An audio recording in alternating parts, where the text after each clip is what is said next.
Hey everyone, welcome back to the Outdoor Biz Podcast and episode 340.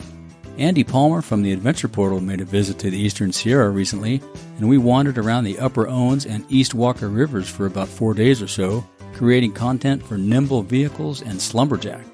I did my best fly fishing modeling and fortunately landed one fish. Unfortunately, it was not one for the record books. So, Andy, we're here on the East Walker River. We've been poking around the last couple of days, taking photos, flying your drone, fishing, having a bunch of fun.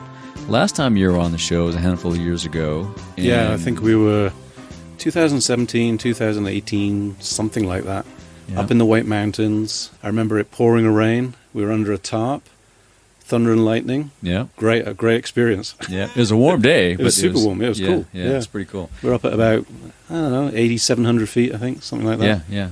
And I was at Grandview Campground, and I was out testing, I think it was Turtleback Trailers had a new getaway trailer that they had loaned me for the week to go out and review and test. Very cool. And it was cool. It was a nice trailer. Yeah, I remember I was doing some photo work on some of the stuff you guys were doing around camp. And you had a new Dometic fridge, I think, that you just it was that, yeah. Yeah.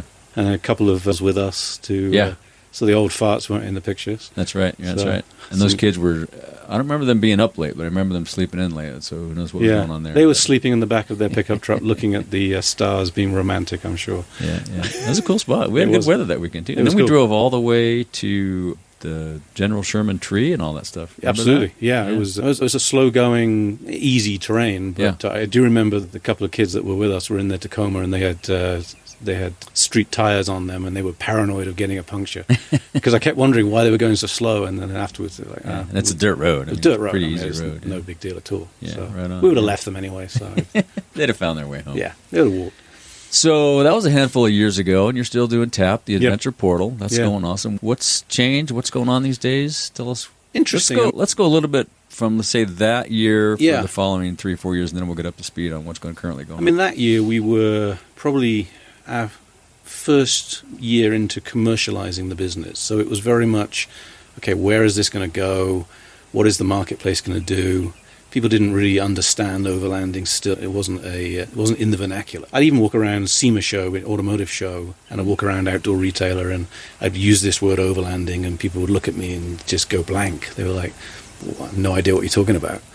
So it was a risk. It's like I thought I saw an opportunity of what was happening in the marketplace, but you never know.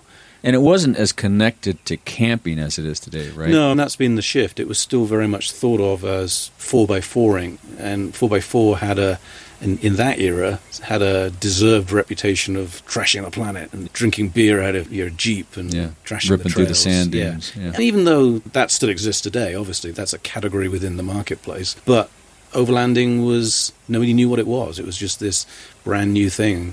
And it was all about expeditions, and whereas in reality, it's car camping. I remember in the early days writing an article which pissed off a few people, it started off as Shackleton went on expeditions, let's face it, we're just car camping. And that was that was the title of the article? That was the title of the article. And some people embraced that and thought it was very true and very funny, and then others were like, screw you, you're not taking it seriously. We're on expeditions. I'm like, most of us are. Even serious people like myself, who I feel I've been doing this many years, I know what I'm doing. But at the end of the day, my week expedition, is it an expedition? Right. I don't know. Yeah. But a lot of times, people like you and I are out here to grab other content. Absolutely. Photography, podcasts, that kind of thing. Yeah. And when you talk about the expedition part of it, the other challenge we have, I think, in the world today is everything's been mapped and explored. Absolutely. So there's not that much to go do. There isn't. To discover, anyway. No. Not to go do. Absolutely not. Certainly not in America. Yeah. And certainly not in Europe. Africa, yes. But where we are located, and most of what we do, we're not crossing international borders. True overlanding, you could say, is crossing an international border.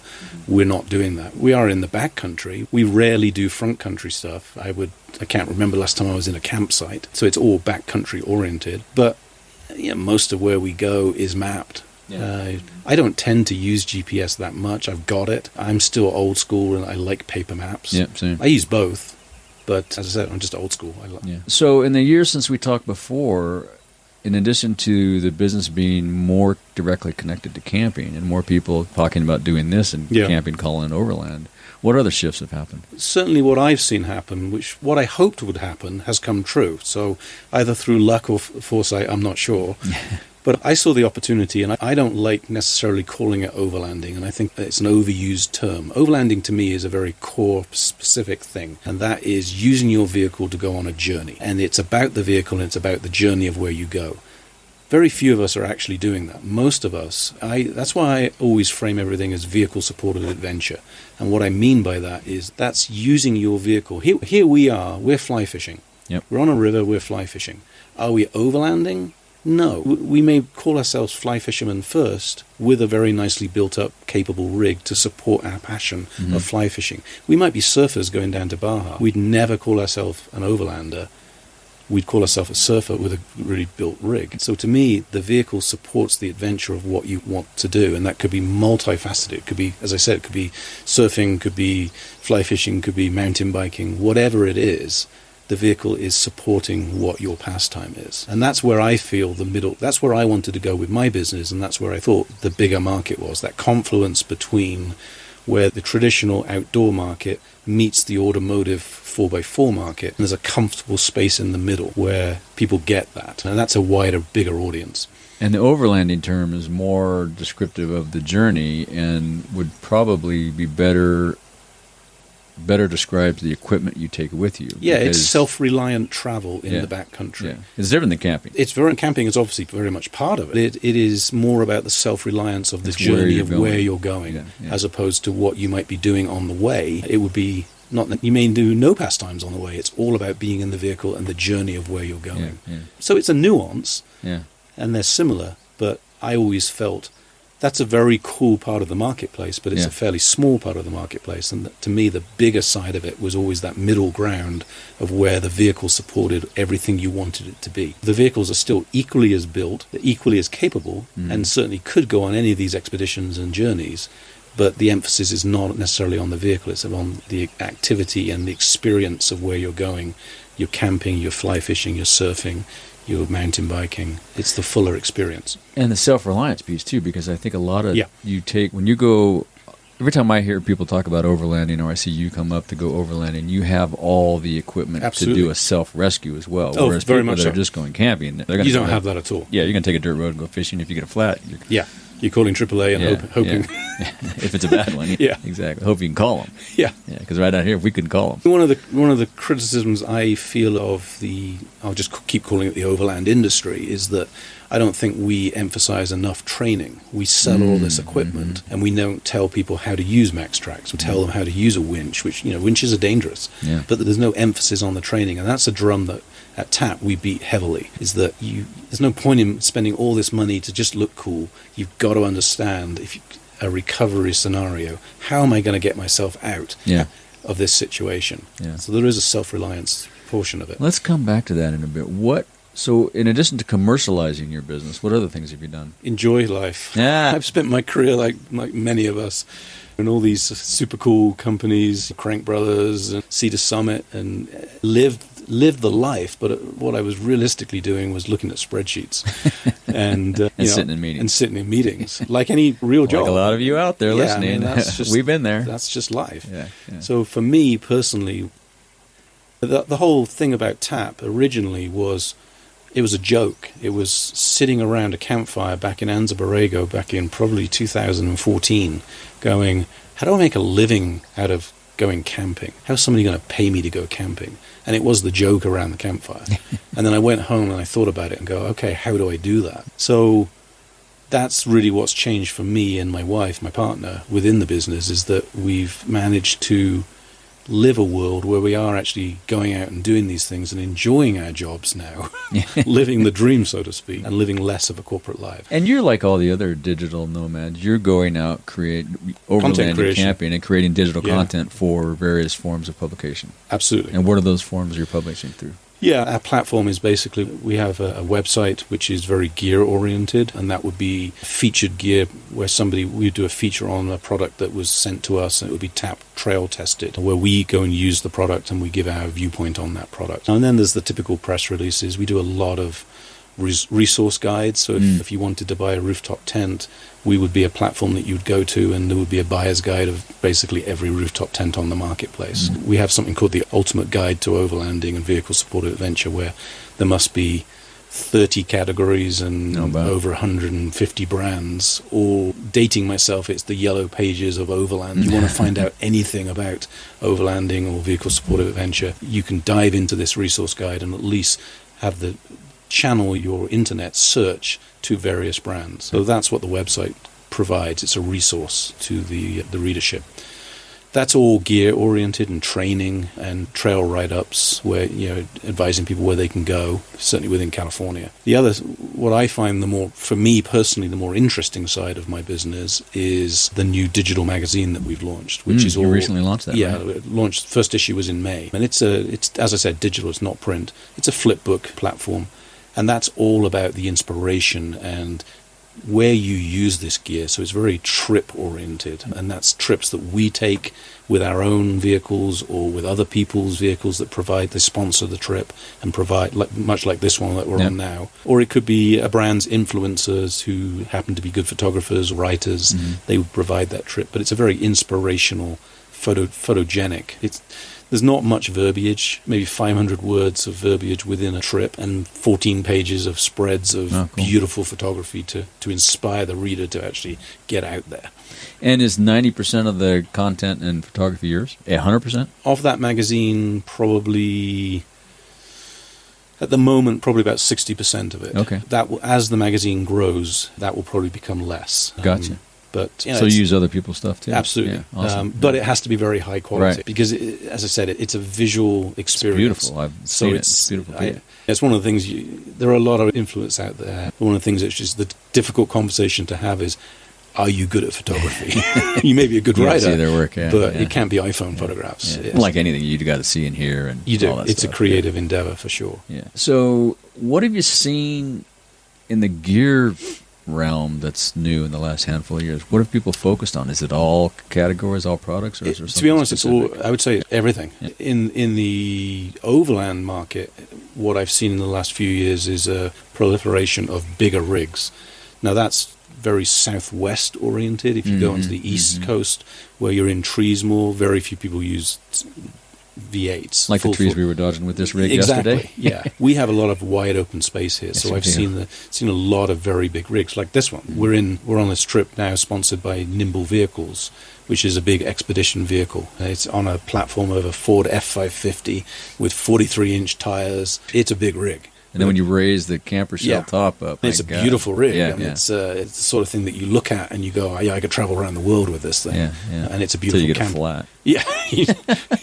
I don't think you and I could change a flat. Probably not. No, that's what we call AAA. Yeah. But I've seen a lot of full size. It's gone that. One of the things that this could be criticized for making this statement, but one of the things I've seen is that the whole industry has become about, in my opinion, too much about the gear as opposed to the experience. But when you walk around like Overland Expo in Flagstaff a couple of weekends ago, if you're a newbie and you're looking into it, you feel like you've got to spend somewhere between $25,000 to $400,000, and you don't. Yeah. To be honest, I'm out here in my Subaru doing the same thing you did. Yeah, I always say to people, there's nothing wrong with spending money if you want to. It's toys. We all love toys. Yeah. And we all want rigs that look fantastic. But ultimately, you could take a Tacoma, put a 2-inch lift on it with all-terrain. You don't need all the body armor. Does it look cool? And sometimes do you need it, depending where you're going? Sure you do. Yeah. But the average consumer doesn't need it. Yeah, you can do the same thing with my Outback. I looked into that. Absolutely. Yeah. So I think we're guilty as an industry of telling the public that you have to spend all this money. I probably shouldn't be saying this, because my brands were like, oh, well, you should be beating the drum of spending money. But to me, I'm a great believer in being real about it. Yeah. You don't have to become an overlander by spending $300,000. Right. If you want to, that's fine. There's nothing wrong with that. But you can go and do an awful lot. Yeah. And I think like everything in America or around the world, any hobby or activity that you get into, you can get into very beginner, Yeah. stick what you have and go out there and do your thing, and it's more about the adventure and getting out Absolutely. and camping. Or if you want to get into the activity all in, then Yeah. you spend more money, and the more money you spend, you get more into it, and eventually you're driving a NIMBL vehicle. Sure. So, yeah. That's I mean, just the American way. That's capitalism. It is capitalism, yeah. We had a nice conversation around the fire about that last night. So. Yeah. For me, it was one of the driving forces of the new magazine was that I wanted to tell the story of what we do, as opposed to just the gear of what we're using, but to actually showcase what you can do with these amazing vehicles and go out and see parts of the country in the backcountry that, you get to because you have one of these great vehicles and have fantastic experiences. Yeah, and it sure is fun. Yeah. And we're living it here today, down by the river. Oh my God, man! Sunny day. That we had some clouds early like yesterday or the day before. But yeah, it's fantastic. Yeah, so, it's beautiful. We're going to take a little break and give some love to our sponsor, Audible. Those long drives to visit family over the holidays, or maybe to a trade show since a lot of us are flying less these days. I just want to crush that travel boredom. So I flipped to Audible. Audible is like having a library in my phone. Whether highway mile markers are blowing past like a white picket fence, or I'm racking up more frequent flyer miles, Audible helps me pass the time. I can get lost in a great book, and next thing I've arrived at my destination. Get your free Audible trial today. Sign up at ricksays.com/audible. There are over 180,000 titles to choose from. Go to ricksays.com/audible and start your free trial with Audible today and crush that travel boredom. Now, back to the show. So we're talking about the magazine. You recently launched that. A lot of gear focus. How do you work? How do you work with brands, or how do you get the gear? What's that program look like for you? Ranges from very small accessories through to very large vehicles like that. Yeah, typical, very much like the outdoor industry. A lot of PR companies work for brands, and they're desperately looking for coverage all the time. So I'm constantly getting bombarded with brands wanting us to go out and test their products, which is great. Yeah. It does mean that I get too many sleeping bags, and I give away a lot of gear because of that. Which a big garage sale once a year. Absolutely, which is great. I don't sell it, just give it away to friends and stuff. It is your typical, we're going out on these types of trips a minimum of once a month. We'll do a full week trip once a month. So usually around eight of these types of trips a year, and these types of trips tend to be anywhere between 3 days to a week long, and they're generally sponsored trips by like a trailer company or like at this one, NIMBL Vehicles, who are looking for content creation. But there's a lot of ancillary products that come along on these trips. It could be Goal Zero, do a lot of photography and videography, and they want us to test out their new whatever's coming out. Or it could be, as I said, sleeping bags. It could be clothing. And quite frankly, we're not doing anything different than Gear Junkie or anybody else in this space. We're all doing the same type of reviews. What I try and be, though, is genuine about the reviews. There's never a perfect review. Yeah. If there is, it's not a review. Now, that's not... Well, there's never a perfect piece of gear. There's never some damn good gear, but Yeah. there's always something that you can make better, or can't and make better. You try. we all think we can make it better as well. And we've tried many times. Yeah, but that's part of the experience of going out there. People like myself are out all the time, so we do get a lot of experience of in-field testing. Yeah, and that's genuine. This does work, or it doesn't work, or it could be tweaked this way to make it better. Yeah, those are real reviews. It takes a lot of time as well.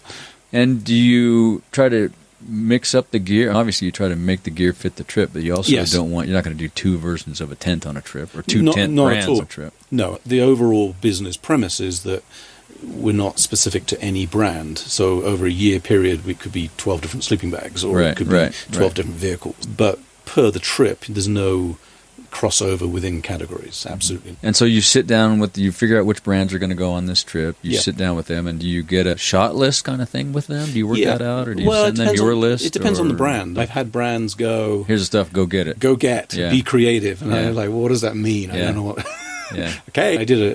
I'll throw Truma Fridges under the bus here. I did a photo shoot on a trip for them back in February at Trona Pinnacles, and they didn't know what they wanted. And I was very much... How do you shoot a fridge? I don't know. What are you looking for here? So we just had to make it up as we went along, and it turned out great. We actually did some astrophotography, Milky Way shots at night behind the lit up fridge. And, really? Yeah, it was cool. super cool stuff. Never done anything like that before. Right on. But it was a fun exercise. And then another example, at the end of this month, I'm doing a shoot up in Northern California with Opus Trailer, which is an Australian backcountry trailer company, and they have a full shot list. That's different. They're ahead of the game, and this is exactly what they want to get. That's got to make your job easier. Yeah, way easier. Yeah. And a trip like this, I came up with the premise this year of an adventure series. So there were 5 trips, all doing different pastimes, fly fishing. We've done a mountain bike one. We did a pack raft one. So what I try and do is get the anchor of the trip being a trailer company, something bigger, a bigger brand. Yeah. That, or as we say, NIMBL Vehicles, with the expedition vehicle we're in now, and then surround that with products that make sense. Yep. An example on this trip would be Slumberjack. SJK gave us basically fly fishing apparel, waders, boots, vests. So that's an easy fit into the trip. Yep. You're photographing the same things realistically for killing 2 birds with one stone. That makes sense. So. And even when you get someone that gives you a full shot list, you still have that'll inspire other things for you. For sure. Creativity, because you're a great photographer yourself. Yeah, I mean, you just make it up as you go, and like any creative process, that something will happen that you'll go, oh, that's awesome, let's do that, and it won't be on your shot list. Yeah. I use the shot list, unless there's very specifics, like the Opus trailers have absolute things they want to achieve. If I don't get, it's just a broad overview in my mind. Yeah. And then, like today, I didn't know that I was going to do a drone flying over all the way upstream and then over the camper. That's not on my shot list, but it was like, well, that's a no-brainer. Of course, we've got to do that shot. Yeah. Well, that's your photography background that comes through. Yeah, it's a creative process. I love that. It's creative. The creative process of it. How many brands do you work with that are more traditional outdoor retail-oriented versus overlanding? Is there a strong mix there these days, or? I would say at the moment, there's probably 70% of it is overlanding. I'm trying to bring in more what I would call traditional outdoor brands, because I think there's a marketplace that as much as overlanding is the buzzword of the industry at the moment, from a consumer point of view and from a marketing point of view within outdoors, I don't think there are many outdoor brands who quite understand how to showcase their brands within the overlanding platform, the concept of and strong overlap. It's a huge natural overlap. Fit. Yeah. It's easy with brands like, I'll just say Goal Zero. That's a very easy conversation, because you're not backpacking with a big battery. You take your Yeti battery backpacking, right? But it's very easy to fit that in a rig, so that's a no-brainer. Of course, you can pull in a brand like Goal Zero or Yeti to be involved in overlanding. What I'm trying to get the outdoor industry to take more seriously is we're all using the same shoes, we're all using the same apparel to a very large extent. Yeah. Those types of things, I don't think have made that transition yet. There's still a little bit, the traditions of the Sierra Club are, and how the outdoor industry has been built. Leave no trace. The journey starts at the trailhead. You leave your vehicle. I still think it strongly exists. So there's a lot of conversation to make people comfortable how they can get involved in more of the automotive side of what we're all doing. And it's, for brands like that, think car camping. I've had conversations with REI buyers where they're loving the overlanding side of it. Now, they have to be careful because of their traditions. But their growth marketplace is car camping. It's not backpacking. Sure. And as the baby boomers age, that's to be expected. Absolutely. That's one of the things that we're seeing, is that none of us want to be, I won't say none of us, but most of us don't want to be parents' RVers. That's the transition that's being made. Although that's shifting a bit these days. A little bit, yes. Big vehicles like this, camper shelf, camper things. But we want to be cool. That's the difference. We don't want that aesthetic. We still have this Airstream Rivet. Yeah, we still want to have this mindset or this visual understanding that we're still young and cool. We don't want to be Chevy Chase in the Winnebago. Right, exactly. Which is what our image of our parents. Yeah, that's true. Yeah. So that's that's why the Sprinter van market has exploded because of that. And some of these cool trailers that are coming up. Yeah, the teardrops. There's amazing stuff out there these days. So you got the magazine going. What's next? Anything you can talk about? Share with us? The third leg of the business is the content creation. It's tap, photo, and film, and that sort of it feeds into both the other two legs of the stool, the website and the magazine. But it's a genuine side, a rapidly growing part of the business where I'm out doing pure photo shoots for brands who want to showcase their brand within this environment. And that's a burgeoning side of my business. Gotcha. And everything is synergistic. I call it an ecosphere. Everything's feeding off each other. And I'm a big believer in business that you should never have a stool on one leg. You're going to tip over. So I always think it's either a three-ring circus or 3 legs of the stool. But everything needs to feed towards. I like it.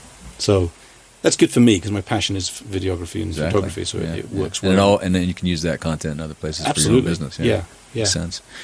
You mentioned earlier about the training side of the thing. What is anybody doing anything there? Is anybody? I know there are some driving training schools you can go to for on-road, freeway, speed, all those kind of things. And there are some off-road. There's a ton of off-road training. Has anybody mixed that with overlanding? So there's you go for a week and you learn how to drive, and you learn how to camp, and you learn how to leave no trace and all that. That'd be amazing. Absolutely. I'll call out Todd, who runs 4 Points Adventures out of San Francisco. Actually, I think he's moved up to the Northwest now, but Todd's been doing it for many years. Get on this show, Todd. He's a great guy. Thoroughly knows what he's doing. Cool. Highly skilled trainer. So he puts on tour and he puts on training, and he can train anybody that's driving an Earth Roamer, which makes this look small. Those things are huge. To a Subaru. Yeah. And Tom Severin out of LA and Bob Wallers out of Northern Now, California. are they doing one-on-one? Or they do groups and one-on-one. It's very much a menu of you tell them what you want, and it's beginner training to elite training.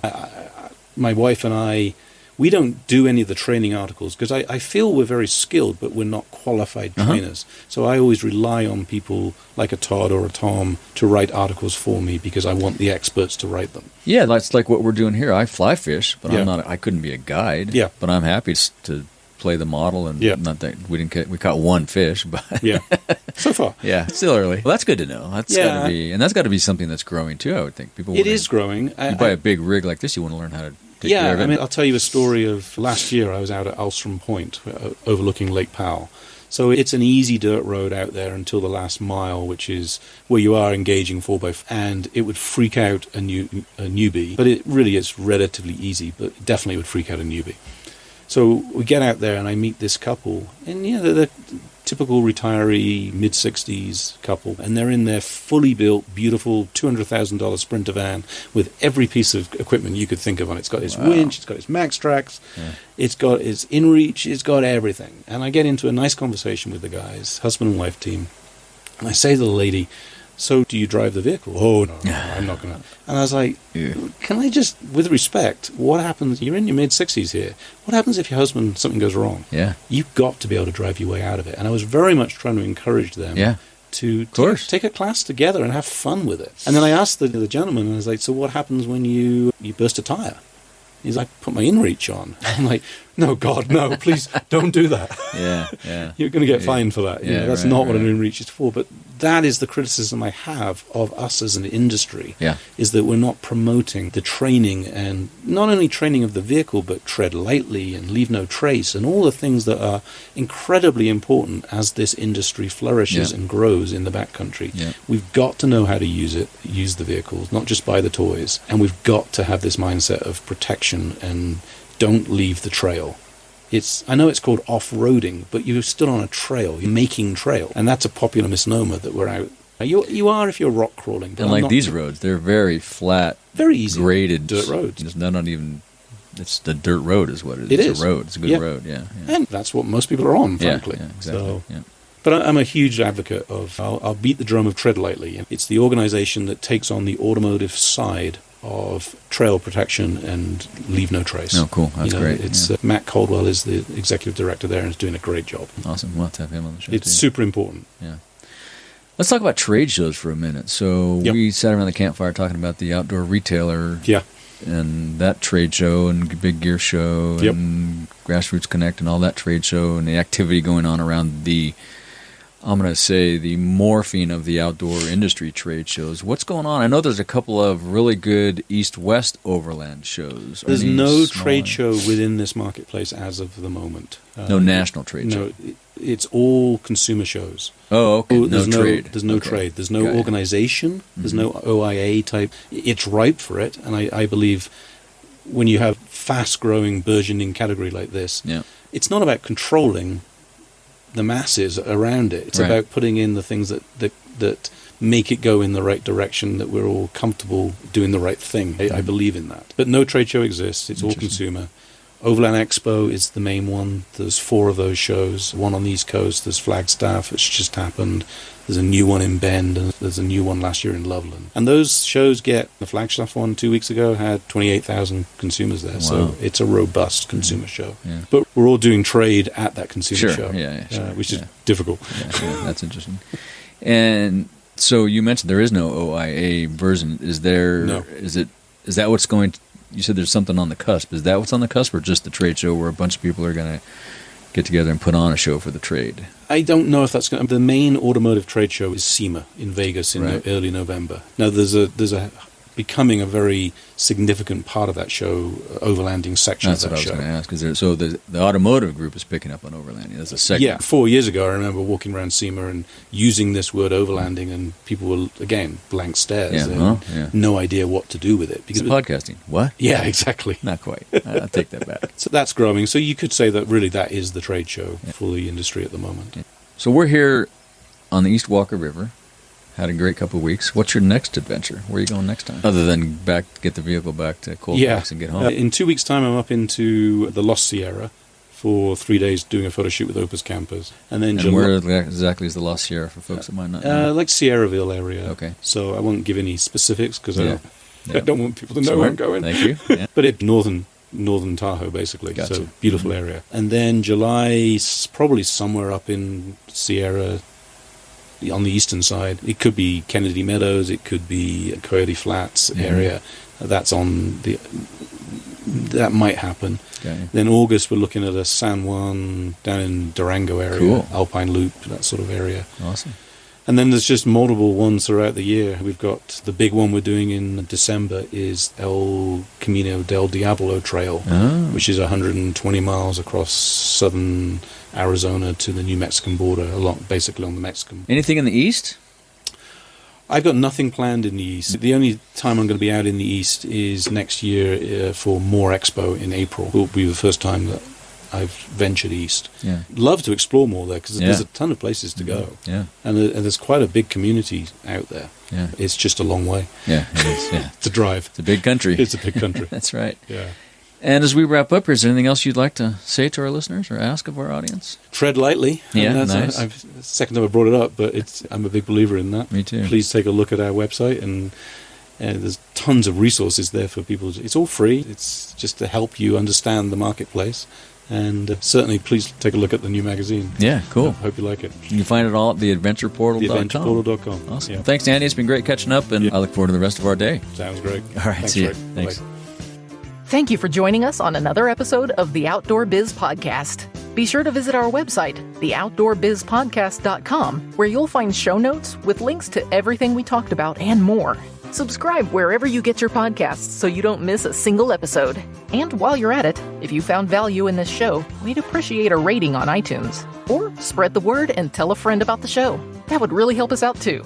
Be sure to tune in every week. And thanks again for listening to the Outdoor Biz Podcast with Rick Sayes.